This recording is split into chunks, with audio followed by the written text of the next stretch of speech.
Hey, folks, I want you to just take a moment and think about this. This is the day after we all voted, and hopefully we've clarified some things in our nation, in our state. Never know, though. If it's anything like the last election, it might take a while. But hopefully it has. And I just want you to consider for a moment because it becomes a very important aspect for us. There is this element regarding Christianity where there's a sense that we should, speak truth to power. And by the way, I agree with that. We should never silence ourselves if we have the right and the privilege of speaking the truth, but we need to do it in love in Ephesians 4:15.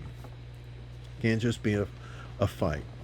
Our goal is not to quarrel. In fact, 2 Timothy 2, it very clearly tells the servant of the Lord must not strive.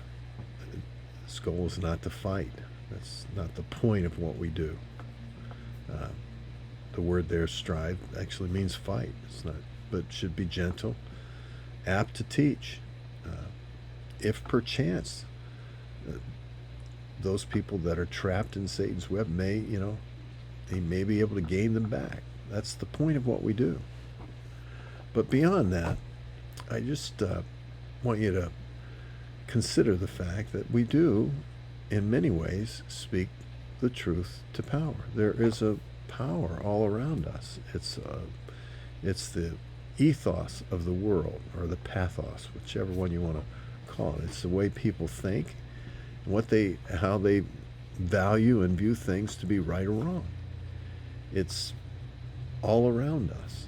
And people are living out their lives based upon the things that they've seen around them and seen others do. And as it says in Ecclesiastes 8:11, if a person sins and nothing happens to that person, then other people will see it and think that that must be an acceptable behavior. That's what we've seen everywhere.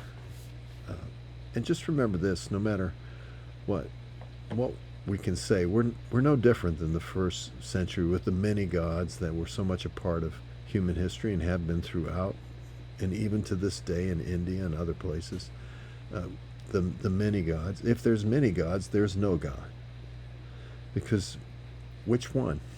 Which one? Which one is putting his finger on you today? Which one is affecting your life today? Which one did you offend or you haven't served properly? It's just as if there is no God. This is why in John chapter 19 and verse 38, Pilate would say to Jesus, "What is truth?" Jesus was speaking of being the truth, and Pilate, what is truth? There was no truth to them, because there was no overarching, if you will, belief system or meta-narrative, something that everyone would agree to, which is so vastly different than what we know as Christians. The Lord our God is one God, and there's one Lord and one God, as it says in Ephesians 4, and one hope of our salvation. All these things. Deuteronomy 6 and verse 4 and 5, the Lord your God is one God, and you shall worship him with all your heart, your mind, your strength. That's the relationship that we have with our God. But something was said recently, I believe it was Jordan Peterson on a podcast that I listened to. Back and forth to work, I have about 20 minutes that I can listen to things, and I tend to want to bone up on what's out there and what's going on. And he said something that was really interesting to me. He was talking about some of the feedback he's gotten regarding some of the opinions that he shared against this new woke agenda that's so much a part of the educational system these days. He said, if you speak the truth, whatever happens to you is the best thing. It's the best thing that could happen to you. And I thought about that. And it is true. If we speak the truth in love, if our goal is not to fight, if this is being shared after the election, if we lost the election, if the ones that we rooted for didn't win, if the if all of the initiatives we voted for didn't go through,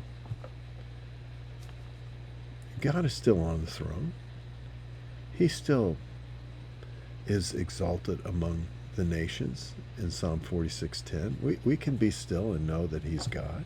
He's going to have his say. He's going to do in Psalm 115 and verse 3 according to his will. No one's going to usurp his will.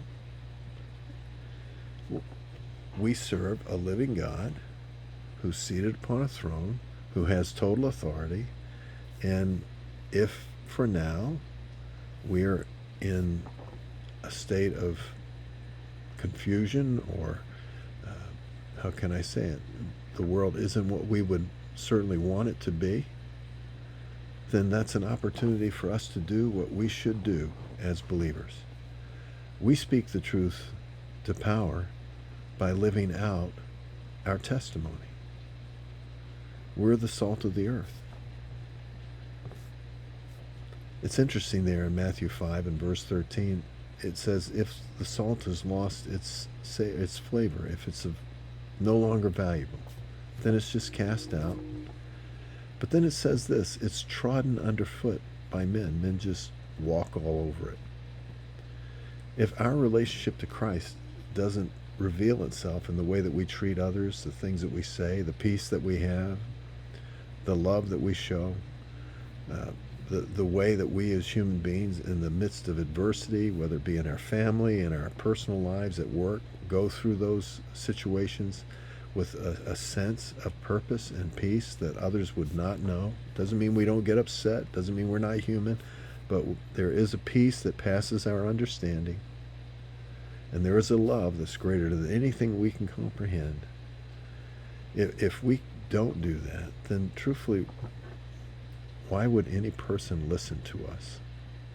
The whole world is just, in many ways, a bunch of people, hurting people. And why would anyone listen to us? Let's just pray that we can be the salt. We can speak our message out in time and through circumstance, and verbally if given the opportunity. Never backing down, but speaking the truth in love in every way we possibly can. Till next time, friends, God bless you.